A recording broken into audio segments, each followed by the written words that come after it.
بہت سے لیگی دوست کہتے ہیں کہ عمران خان کیوں؟ ویسے تو مجھے امید نہیں کہ وہ کوئی بات سمجھ سکیں، لیکن میں انہیں سمجھانے کی کوشش کرتا ہوں۔ اس تصویر کو غور سے دیکھیں۔ یہاں وزیر اعلیٰ حمزہ شہباز جہانگیر ترین سے ملنے حکومت سازی میں ان کی مدد پر ان کا شکریہ ادا کرنے کے لیے آیا ہے۔ یاد رہے یہ وہی جہانگیر ترین ہے جسے حمزہ صاحب زیادہ نہیں صرف چند ماہ پہلے چینی چور اور نہ جانے کیا کچھ کہتے تھے، اور آج اسی چور کا شکریہ ادا کرنے آئے ہیں۔ اب ذرا تصویر کا دوسرا رخ ملاحظہ فرمائیں۔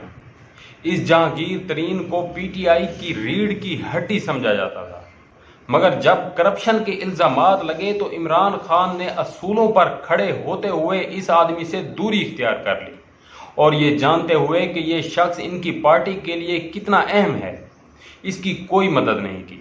اصولوں کی خاطر اپنے دیرینہ دوست کی قربانی دے دی، اور یہاں تک کہ اپنی حکومت کی بھی قربانی دے دی۔ اصولوں پر سمجھوتا نہیں کیا۔ بس یہی فرق ہے عمران خان میں اور باقیوں میں۔ باقی سب اپنے مفاد کی خاطر سب کچھ کر لیں گے، لیکن عمران خان میرے اور آپ کے اور اس ملک کے مفاد کی جنگ لڑ رہا ہے۔ اللہ ہمیں حق کو پہچاننے اور حق کا ساتھ دینے کی توفیق عطا فرمائے۔ آمین۔ پاکستان زندہ باد۔